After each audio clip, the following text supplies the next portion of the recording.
استغاثہ کی عمارت دعوے کی ان بنیادوں پر کھڑی ہے کہ ملزم طلائی زیورات چرانے کی نیت سے مقتولہ کے بیڈ روم میں گھسا اور مقتولہ کی آمد پر اس نے راز افشا ہونے کے ڈر سے قتل کر دیا، جس سے صاف ظاہر ہے کہ اگر مقتولہ بیڈ روم میں داخل نہ ہوتی اور ملزم کو اپنا کام کرنے کا موقع مل جاتا تو وہ بڑی شرافت سے فلیٹ سے رخصت ہو جاتا، گویا قتل کی نوبت ہی نہ آتی۔ اور اس نے تھوڑا توقف کیا، پھر اضافہ کرتے ہوئے کہا، اور آپ فرما رہے ہیں ملزم نے باقاعدہ ایک سوچے سمجھے منصوبے کے تحت آپ کی بیوی کو قتل کیا ہے۔ آپ کے کون سے بیان کو درست سمجھا جائے؟ میں کنفیوز ہو گیا تھا، وہ جلدی سے بولا۔ استغاثہ بالکل ٹھیک کہتا ہے، یعنی آپ کے مطابق ملزم نے سوچے سمجھے منصوبے کے تحت آپ کی بیوی کو قتل نہیں کیا؟ ہاں، میرا یہی مطلب ہے، وہ وکیل استغاثہ کی طرف دیکھتے ہوئے بولا۔ ٹھیک ہے، میں آپ کی بات پر اعتبار کر لیتا ہوں، میں نے اس کی آنکھوں میں ڈوبتے ہوئے کہا۔ اب ذرا اپنے ذہن پر زور دیں اور معزز عدالت کو بتائیں کہ آپ کو کیسے پتا چلا کہ ملزم کا پائپ کٹر گم ہو گیا تھا۔ ملزم نے 7 فروری کو آپ کے فلیٹ میں ٹینکی نصب کی اور اسی روز اس کا اوزار کہیں ادھر ادھر ہو گیا تھا۔ 8 فروری کو وہ پائپ کٹر کی تلاش میں سپہر کو آپ کے فلیٹ پر پہنچا۔ اس وقت آپ گھر پر موجود نہیں تھے، کیا اس سلسلے میں ملزم سے آپ کی کوئی بات ہوئی تھی؟ مجھے پائپ کٹر کے بارے میں مونا سے پتا چلا تھا، اس نے جواب دیا۔ ملزم سے میری کسی قسم کی کوئی بات نہیں ہوئی تھی۔ کیا مقتولہ نے آپ کو صرف پائپ کٹر کی گمشدگی کے بارے میں ہی بتایا تھا یا یہ بھی بتایا تھا کہ ملزم 8 فروری کو سپہر میں مذکورہ اوزار کی تلاش میں آپ کے فلیٹ پر پہنچا تھا؟ وہ جز بز ہوتے ہوئے بولا۔ فلیٹ پر آنے والی بات بھی بتائی تھی، پھر قدرے برہمی سے کہا۔ مونا کی بات سن کر ہی تو مجھے شک ہوا تھا کہ ملزم نے پائپ کٹر کی گمشدگی کا محض بہانہ کیا تھا۔ وہ ایسا بہانہ کیوں کرے گا؟ میں نے سخت لہجے میں سوال کیا، تاکہ فلیٹ کے اندر داخل ہونے کا موقع مل سکے۔ وہ رکھائی سے بولا، حالانکہ مونا نے جھوٹ کا سہارا لیتے ہوئے مجھے صرف اتنا بتایا تھا کہ ملزم جب اپنے اوزار کی تلاش میں 8 فروری کو فلیٹ پر آیا تو اس نے ملزم کو دروازے پر ہی ٹہلا دیا تھا، لیکن حقیقت اس کے برعکس تھی۔ وہ ایک لمحے کو ٹھہر کر بڑے عجیب سے لہجے میں بولا، اب میں مزید کیا کہوں، ساری بات تو عدالت میں کھل چکی ہے۔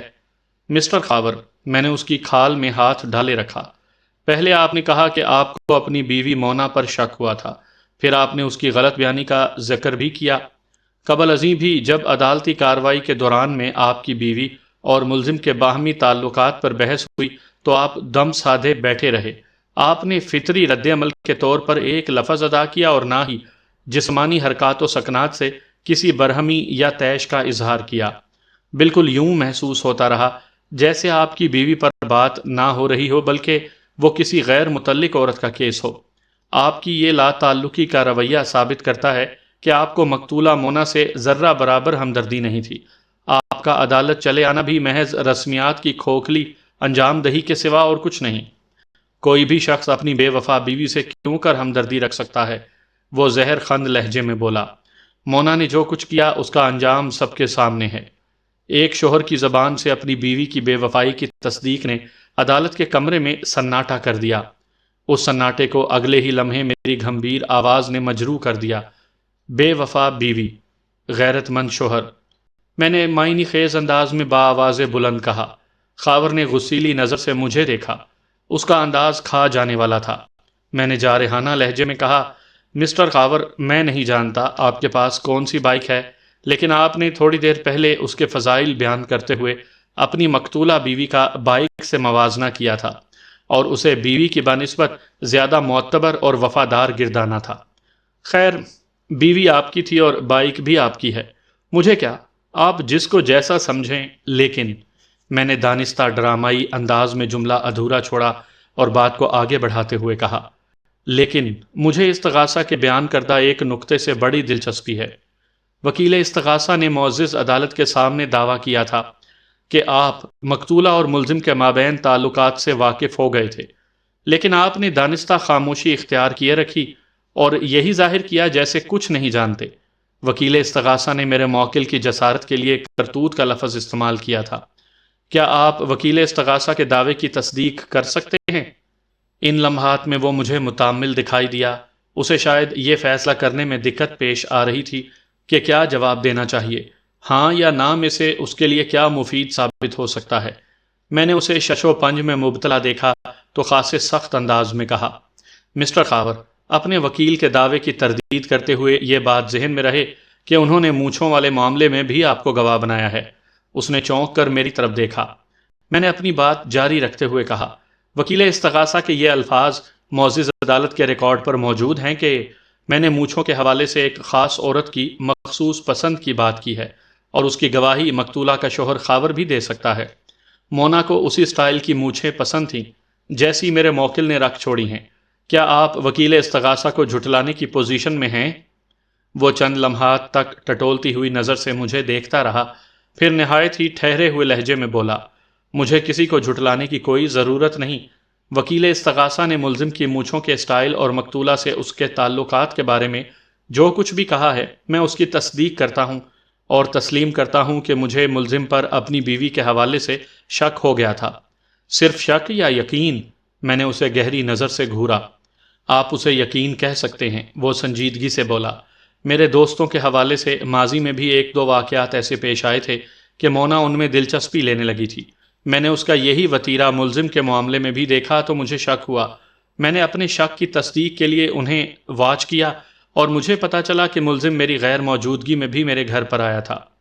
آپ کو یہ بھی معلوم ہو گیا ہوگا ملزم آپ کے غیاب میں آپ کے گھر کیوں آیا تھا؟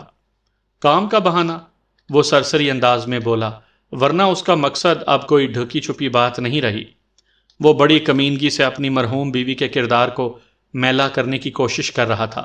مجھے اس کے اس عمل پر شدید غصہ آیا، لیکن میں نے ضبط کا مظاہرہ کرتے ہوئے کہا، مسٹر خاور، آپ کے لیے تصدیق یا تردید کرنے والی اب باقی نہیں رہی۔ بہرحال یہ بتائیں کہ آپ نے اپنے جن دوستوں کے حوالے سے تلخ تجربات کا ذکر کیا ہے، وہ تمام افراد بھی ملزم ایسی مونچھوں کے حامل تھے؟ جی ہاں، حقیقت یہی ہے، وہ بھڑک کر بولا۔ مونچھوں کا یہ مخصوص سٹائل مونا کی کمزوری تھا۔ آپ اس کے شوہر تھے۔ میں نے اس کے چہرے پر نگاہ جماتے ہوئے کہا، اس کی یہ چھوٹی سی فرمائش پوری کر دیتے تو آپ کا کیا چلا جاتا؟ ہو سکتا ہے اس طرح وہ حالات پیش نہ آتے جن کے طفیل آج ہم یہاں موجود ہیں۔ خاور کلین شیو تھا، پستہ قامت اور دھان پان، اس پر موٹے شیشوں والا نظر کا چشمہ۔ اس نے برا سا منہ بنایا اور کمال ڈھٹائی سے بولا، ہر انسان کی اپنی اپنی پسند ہوتی ہے، اپنی پسند اور مرضی کو دوسروں پر مسلط تو نہیں کیا جا سکتا، اور نہ ہی ایسا کرنا چاہیے۔ بجا فرمایا آپ نے، میں نے پرخیال انداز میں کہا اور پھر پوچھا، جب آپ کو ملزم اور مقتولہ کے حوالے سے کوئی شک اور آپ کے مطابق یقین ہو گیا تو آپ نے خاموشی کیوں اختیار کر لی؟ آپ نے اپنی بیوی سے اس سلسلے میں باز پرس کیوں نہیں کی؟ میں دراصل اسے رنگے ہاتھوں پکڑنا چاہتا تھا، وہ عجیب سے لہجے میں بولا۔ کیا آپ اپنی اس کوشش میں کامیاب ہو گئے؟ نہیں، وہ نفی میں گردن ہلاتے ہوئے بولا۔ اس سے پہلے ہی ملزم نے میری بیوی کو خون میں نہلا دیا اور قیمتی طلائی زیورات کا سیٹ لے کر رفو چکر ہو گیا۔ بالفرض، میں نے اس کی آنکھوں میں دیکھتے ہوئے تیز لہجے میں سوال کیا، اگر آپ اپنے مقصد میں کامیاب ہو جاتے تو پھر آپ کیا رد عمل ظاہر کرتے؟ میں مونا کی اس عادت نما حرکت سے بہت تنگ آ گیا تھا، وہ نفرت آمیز لہجے میں بولا، لیکن میرے پاس اس کے خلاف کوئی ثبوت نہیں تھا۔ اگر میں اسے رنگے ہاتھوں پکڑ لیتا تو پھر بتاتا کہ میں شدت جذبات سے اس کی آواز بکھر کر رہ گئی۔ میں نے اسی وقت ایک گہری چوٹ لگائی۔ مسٹر خاور، کہ میں سے آپ کی کیا مراد ہے؟ میں اپنی مراد سے آپ کو آگاہ کرنا ضروری نہیں سمجھتا، وہ برہمی سے بولا۔ اس کے ساتھ ہی عدالت کا وقت ختم ہو گیا۔ جج نے عدالت برخاست کرنے کا اعلان کیا تو میں نے درخواست کی، جناب اعلیٰ، استغاثہ کے آخری گواہ مسٹر خاور کے بیان کے بعض حصوں کو چیک کرنا بہت ضروری ہے، لہٰذا میں معزز عدالت سے استدعا کروں گا کہ آئندہ پیشی پر گواہ کے آرٹسٹ دوست مسٹر ہاشم کو عدالت میں حاضر ہونے کے احکامات صادر کیے جائیں تاکہ یہ کیس اپنے منطقی انجام سے ہمکنار ہو سکے۔ That's all your owner. سامعین کرام، آپ سن رہے ہیں مرزا امجد بیگ ایڈوکیٹ کے لڑے گئے مقدمات میں سے ایک دلچسپ مقدمے کی رداد جس کا نام ہے کم ظرف۔ یہ اس سلسلے کی آخری قسط ہے۔ مجھے امید ہے آپ کو میری یہ کاوش پسند آئی ہوگی۔ آپ نے اگر ابھی تک میرا چینل کہانی گھر سبسکرائب نہیں کیا تو ابھی میرے چینل کو سبسکرائب کر کے بیل نوٹیفیکیشن آن کر لیجئے تاکہ آنے والی ہر نئی کہانی کی اطلاع بر وقت آپ تک پہنچ سکے۔ جج نے میری فرمائش اور کیس کی ضرورت کے پیش نظر وکیل استغاثہ کو ہدایت کی کہ اگلی پیشی پر ہاشم کو عدالت میں ضرور پیش کیا جائے۔ وکیل استغاثہ نے بڑی فرما برداری سے اس بات میں سر ہلا دیا۔ آئندہ پیشی پر مقتولہ کا شوہر خاور غیر حاضر تھا۔ وکیل استغاثہ نے اس کی بیماری کا سرٹیفکیٹ دے دیا تھا، جس کے مطابق اس کے پیٹ کے ساتھ پھر کوئی گڑبڑ ہو گئی تھی۔ البتہ ہاشم کو استغاثہ کورٹ تک لانے میں کامیاب رہا۔ وکیل استغاثہ نے اس پر کوئی خاص جرح نہ کی، مگر میں نے اپنے کڑے اور نوکیلے سوالات کے ذریعے اسے سچ بولنے پر مجبور کر دیا، اور اس نے معزز عدالت کے روبرو بڑے واضح الفاظ میں بتایا کہ وقوعہ کے روز خاور صرف ایک مرتبہ اس سے ملنے کھارا در گیا تھا، اور وہ بھی سپہر کے وقت۔ خاور نے اس سے اپنی سپرے گن لی اور واپس چلا گیا۔ وہ بمشکل 10 منٹ وہاں رکا ہوگا۔ ہاشم کے 2 ٹوک بیان نے خاور کے جھوٹ کی کلائی کھول دی۔ ہاشم ایک معقول شخص تھا۔ پہلی مرتبہ وہ کسی سلسلے میں گواہی دینے کورٹ تک پہنچا تھا، لہٰذا پیشہ ور گواہوں والے داؤ پیچ سے اس کا نابلد ہونا لازمی سی بات تھی۔ وہ کسی قسم کی غلط بیانی کر کے خود کو مصیبت میں گرفتار کرنے کے حق میں نہیں تھا، لہٰذا اس سے سچ اگلوانے میں مجھے کوئی دشواری پیش نہ آئی۔ اب مسئلہ یہ تھا کہ اس کے بیان پر کوئی فوری کارروائی ممکن نہیں تھی۔ اس نے استغاثہ کے گواہ کا جو جھوٹ کھولا تھا، اس پر عمل درآمد کے لیے خاور کا عدالت میں حاضر ہونا ضروری تھا۔ جج تھوڑی دیر کے لیے اٹھ کر اپنے چیمبر میں چلا گیا۔ جب وہ واپس آیا تو اس نے ہمیں حکم دیا کہ ہم دلائل کا سلسلہ شروع کر دیں۔ وکیل استغاثہ نے میرے موکل کو قاتل اور چور ثابت کرنے کے لیے زور مارا اور اس کی مونچھوں سے لے کر آلہ قتل تک گھسی پٹی باتوں کو نئے سرے سے دوہرا ڈالا۔ آخر میں عدالت سے استدعا کی کہ وہ ملزم کو قرار واقعی سزا دے کر انصاف کے تقاضے پورے کرے۔ اپنی باری پر میں اٹھ کھڑا ہوا اور دلائل کا آغاز کرتے ہوئے نہایت ہی ٹھہرے ہوئے لہجے میں کہنا شروع کیا۔ جناب اعلیٰ، میرا موکل ایک بے گناہ شخص ہے۔ قتل کے اس کیس میں کسی گہری سازش کے تحت اسے گھسیٹا جا رہا ہے۔ اب تک کی عدالتی کارروائی کے دوران میں کئی اہم نکات سامنے لا چکا ہوں، جو میرے موکل کو بے قصور ثابت کرنے کے لیے بہت کافی ہیں۔ میں ایک مرتبہ پھر معزز عدالت کے سامنے انہیں دہرانا چاہوں گا۔ میں نے تھوڑا توقف کر کے حاضرین عدالت پر ایک اچٹتی سی نگاہ ڈالی، پھر دوبارہ جج کی طرف متوجہ ہو گیا۔ یور آنر، میرا موکل سچا اور کھرا انسان ہے۔ اس نے اپنی جذباتی لغزشوں کو جھوٹ کے پردے سے ڈھانپنے کی کوشش نہیں کی، حالانکہ وہ اگر چاہتا تو مقتولہ کے ساتھ اپنی جذباتی حرکات کو چھپا سکتا تھا۔ اس کے انکار کی تردید صرف ایک ہستی کر سکتی تھی، یعنی مقتولہ مونا، اور وہ ملزم کو جھٹلانے کے لیے زندہ نہیں رہی۔ میرے موکل کے صحت مند مثبت رویے سے اس کی نیک نیتی ظاہر ہوتی ہے۔ میں نے سانس لینے کے لیے تھوڑا وقفہ کیا، پھر دلائل کے سلسلے کو آگے بڑھاتے ہوئے کہا، جناب اعلیٰ، میرے موکل کی باروب اور پرکشش مونچھوں کو استغاثہ نے جس طرح ایشو بنا کر اس کی گردن میں پھانسی کا پھندا فٹ کرنے کی کوشش کی ہے، اس کی حقیقت بھی عدالت کے ریکارڈ پر آ چکی ہے۔ ایک موقع پر وکیل استغاثہ اپنے ہی کہے ہوئے الفاظ سے منحرف دکھائی دیتا ہے۔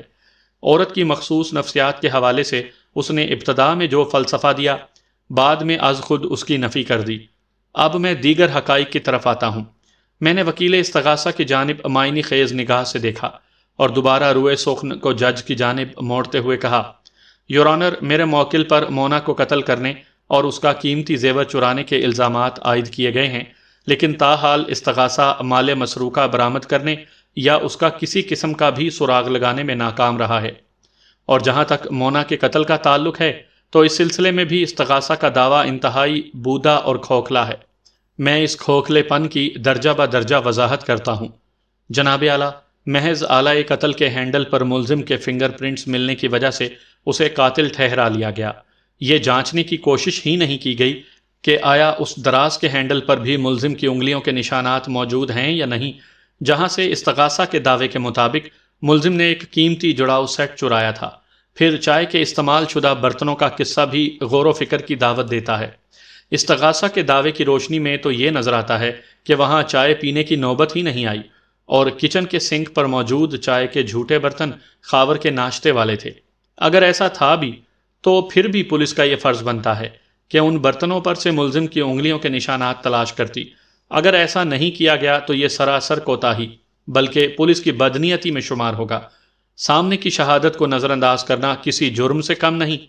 میں نے ذرا ٹھہر کر باری باری وکیل استغاثہ اور انکوائری آفیسر کو دیکھا، پھر جج کی جانب متوجہ ہوتے ہوئے تاثراتی انداز میں کہا، جناب اعلیٰ، ان حقائق کے علاوہ مقتولہ کے شوہر خاور کا رویہ شروع سے آخر تک غیر فطری نظر آتا ہے۔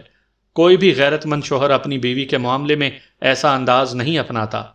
مرد، خصوصاً ایک شوہر کے مزاج اور فطرت کے مطابق اسے مختلف مواقعوں پر جو رد عمل ظاہر کرنا چاہیے تھا وہ کہیں دکھائی نہیں دیتا، بلکہ میں نے دانستہ جملہ ادھورا چھوڑ کر حاضرین عدالت کی طرف دیکھا، پھر دلائل کے تسلسل کو آگے بڑھاتے ہوئے کہا، بلکہ استغاثہ کے گواہ اور مقتولہ کے شوہر خاور نے حتی الوسع یہ کوشش کی ہے کہ وہ اپنی مرحوم بیوی مونا کے کردار کو آلودہ کر کے عوام کے سامنے پیش کر سکے۔ پتہ نہیں وہ کسی نفسیاتی عارضے میں مبتلا ہے یا پھر… میں نے ایک مرتبہ پھر جملہ نامکمل چھوڑا اور دلائل کے زاویے کو موڑتے ہوئے کہا، جناب اعلیٰ، اب میں وقوعہ کے روز ملزم کی نشست و برخاست کا مختصر جائزہ پیش کروں گا۔ استغاثہ اور ڈیفنس اس بات پر متفق ہیں کہ مذکورہ روز یعنی 10 فروری کو مقتولہ نے ملزم کو چائے کی پیشکش کی۔ مقتولہ کچن میں چائے بنانے چلی گئی اور ملزم کامن روم میں بچھے ہوئے ایک صوفے پر بیٹھ کر انتظار کرنے لگا۔ اس کی ٹول کٹ دروازے کے نزدیک فرش پر رکھی تھی۔ واضح رہے کہ ملزم ان 2 سنگل صوفوں میں سے ایک پر براجمان تھا جو فلیٹ کی مشرقی دیوار کے ساتھ رکھے ہیں، اور وہاں سے کچن نظر کے سامنے پڑتا ہے۔ یہ بات بھی ثابت ہو چکی ہے کہ چائے بنانے کے دوران میں ملزم اور مقتولہ میں گفتگو بھی ہوتی رہی۔ اب یہاں سے استغاثہ کے بوگس دعوے کا پول کھلتا ہے۔ میں نے ذرا توقف کر کے وکیل استغاثہ کے چہرے کا جائزہ لیا۔ اس کے چہرے پر مجھے الجھن کے آثار نظر آئے۔ میں اسے اور اس کے تاثرات کو نظر انداز کر کے جج کی جانب متوجہ ہو گیا اور قدرے تیز آواز میں کہا، جناب اعلیٰ، استغاثہ کا موقف ہے کہ اس دوران میں ملزم مقتولہ کی نظر بچا کر کامن روم سے اس کے بیڈ روم میں پہنچ گیا۔ زمینی حقائق کی روح سے یہ عملاً ممکن نہیں۔ جب 2 افراد ایک دوسرے کے سامنے ہوں اور آپس میں باہم محو گفتگو بھی ہوں تو کوئی ایک دوسرے کی نظر بچا کر کہیں نہیں جا سکتا، اور اگر جائے گا تو دوسرے سے یہ بات پوشیدہ نہیں رہ سکتی۔ ایم آئی رائٹ سر؟ آخری جملہ میں نے کرسی انصاف پر بیٹھے چشمہ پوش شخص کو مخاطب کرتے ہوئے ادا کیا تھا، لیکن اس سے پہلے کہ جج میرے سوال کا جواب دیتا، وکیل استغاثہ نے احتجاجی لہجے میں کہا، جناب اعلیٰ، ملزم ایک چالاک اور شاطر شخص ہے، اس سے کچھ بھی بعید نہیں۔ ایسے لوگ تو اڑتی چڑیا کے پر گن لیتے ہیں۔ کسی کی نظر بچانا اور دیکھنے والے کی آنکھوں میں دھول جھونکنا تو ان کے بائیں ہاتھ کا کھیل ہے۔ Thank you my dear counsellor, میں نے جارحانہ انداز میں وکیل استغاثہ کی جانب مڑ کر کہا۔ میری جارحت صرف الفاظ تک محدود تھی، ورنہ میں نے اپنے لہجے کو حتی الامکان شائستہ رکھنے کی کوشش کی۔ آپ نے میرے موکل کے اوصاف گنوا کر مجھ پر جو احسان عظیم کیا ہے، میں وہ اپنی آخری سانس تک یاد رکھوں گا۔ یہ آپ کا ایک ایسا قرض ہے جو میں کبھی ادا نہیں کر سکوں گا۔ چالاک، شاطر، اڑتی چڑیا کے پر گننے والا، آنکھوں میں دھول جھونکنے والا، آپ یقین جانے میں اپنے موکل کی ان خصوصیات سے واقف ہی نہیں تھا۔ میں ذرا متوقف ہوا، پھر اضافہ کرتے ہوئے کہا، میرے فاضل دوست، جہاں آپ نے اتنی مہربانی کی ہے وہاں تھوڑی سی عنایت اور بھی کر دیں۔ وکیل استغاثہ کی حالت دیدنی تھی۔ اس کی سمجھ میں نہیں آ رہا تھا کہ میں کیا کہہ رہا ہوں اور مزید کیا کہنے جا رہا ہوں۔ وہ الجھن زدہ سوالیہ نظر سے بلا تأمل مجھے دیکھتا چلا گیا۔ میں نے پچکارنے والے انداز میں کہا، میرے فاضل دوست، آپ اتنا زیادہ پریشان کیوں ہو رہے ہیں؟ میں تو بس آپ سے 1-2 آسان سوال پوچھوں گا، اتنے آسان جیسے کسی بچے کو لائق فائق ثابت کرنے کے لیے اس کے والدین بڑی شفقت سے پوچھتے ہیں، بیٹا بتاؤ 9 بجے والا خبرنامہ آج کتنے بجے آئے گا؟ یا 7 دنوں کے ایک ہفتے میں بھلا کتنے دن ہوتے ہیں؟ ذرا سوچ کر بتاؤ۔ اور وہ ہونہار بچہ کھٹا کھٹ ان سوالات کے جوابات دے کر 100% نمبرز حاصل کر لیتا ہے۔ وکیل استغاثہ نے گنے سے پڑنے والی اس نادیدہ چوٹ پر کھا جانے والی نظروں سے مجھے دیکھا۔ میں نے اس کے اندرونی زخموں پر نمک پاشی کرتے ہوئے استفسار کیا، میرے فاضل دوست، آپ میرے سوالات کے جواب دیں گے نا؟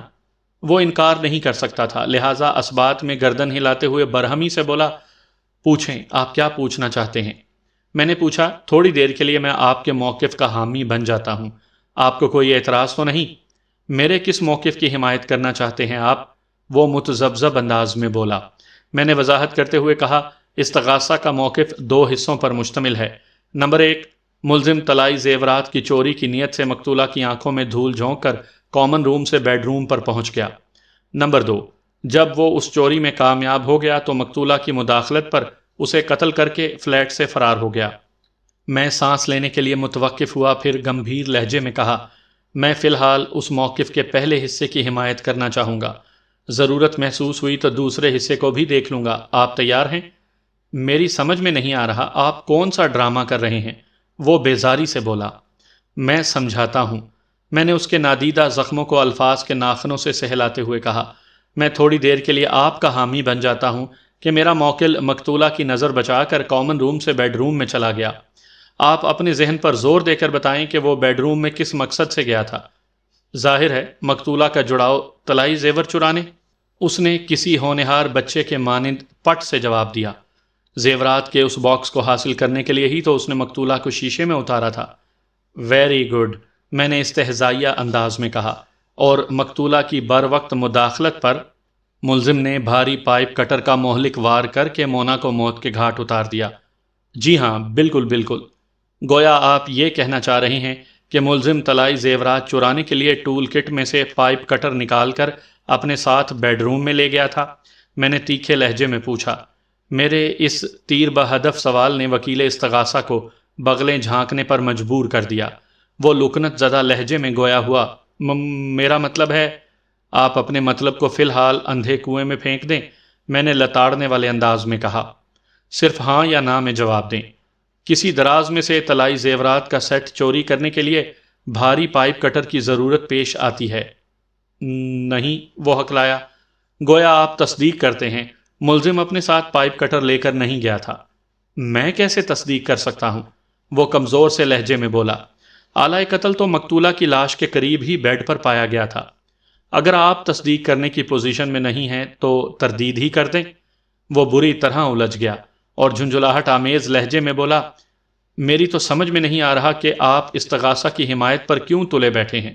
ٹھیک ہے، میں استغاثہ کی حمایت سے باز آیا کیونکہ میں اپنا مقصد حاصل کر چکا ہوں، میں نے ایک پرسکون اور گہری سانس خارج کرتے ہوئے کہا۔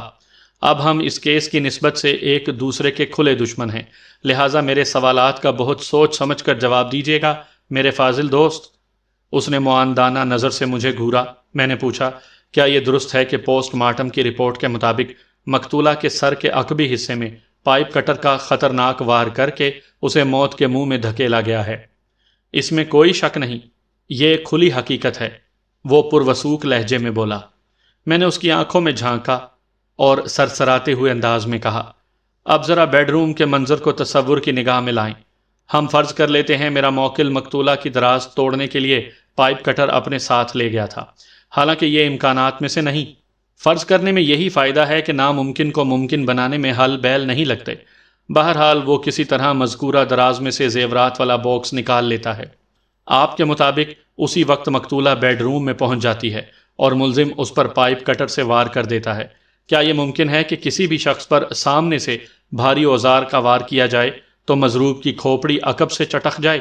مضروب اس چوٹ کے سبب بڑے آرام سے بیڈ پر دراز ہو جائے اور وہیں پڑے پڑے جان دے دے، اور قاتل ایک منحوس پرندے کا فرزند ارجمند ثابت ہو۔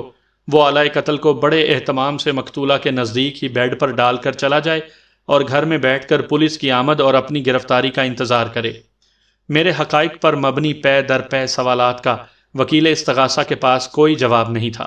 وہ حقیقت کو جھٹلا نہیں سکتا تھا، اور اقرار کرنے کا صرف ایک ہی مطلب تھا کہ میرا موکل سراسر بے گناہ تھا۔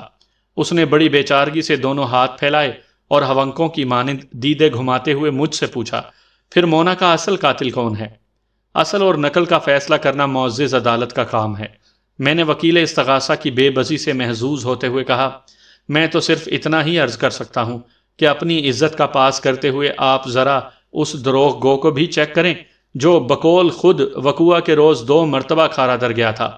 سنا ہے کھارا در میں ایک بہت بڑی صرافہ مارکیٹ بھی ہے جہاں پورا دن طلائی زیورات کی خرید و فروخت ہوتی رہتی ہے، اور اگر رسید بھی ہاتھ میں ہو تو پھر کیا مسئلہ ہے؟ میں نے اندھیرے میں ایک تیر چھوڑا جو اپنے ہدف پر پیوست ہو گیا۔ آئندہ پیشی پر جج نے واقعات و حالات اور ثبوت و شواہد کی روشنی میں میرے موکل کی بریت کا فیصلہ سنا دیا۔ یہ بتانے کی ضرورت نہیں کہ میری نشاندہی پر پولیس نے مقتولہ کے شوہر خاور کو شامل تفتیش کر کے اس کی زبان کا قفل پلک جھپکتے میں کھلوا لیا۔ وہ پولیس کے طریقہ کار کے سامنے 10 منٹ بھی نہ ٹھہر سکا۔ اپنی ننھی منی جان کو عذاب سے بچانے کے لیے اس نے اقرار جرم کر لیا۔ اپنے منصوبے کو عملی جامہ پہنانے کے لیے اس نے 7 فروری کو ہاتھوں پر سرجیکل گلوز پہن کر ملزم کی ٹول کٹ سے پائپ کٹر چوری کر لیا۔ پھر 10 فروری کو انہی گلوز کی موجودگی میں اس نے اپنی بیوی کو بآسانی موت کے گھاٹ اتار دیا۔ وہ اس روز حسب معمول 1 بجے دوپہر گھر سے نکلا تھا، لیکن دفتر جانے کے بجائے وہ موقع کی طاق میں لگ گیا۔ اسے ملزم کی آمد کی پکی امید تھی، کیونکہ اس نے گھر سے رخصت ہوتے وقت خاص طور پر مونا سے کہا تھا کہ وہ پلمبر کو بلا کر گیزر کا تھرموسٹیٹ تبدیل کروا لے۔ اس کم ظرف اور بے غیرت شخص نے اپنی حسین و جمیل بیوی کو کیوں قتل کیا؟ یہ ایک طویل اور رونگٹے کھڑے کر دینے والی داستان ہے۔ کبھی فرصت ملی تو ضرور سناؤں گا۔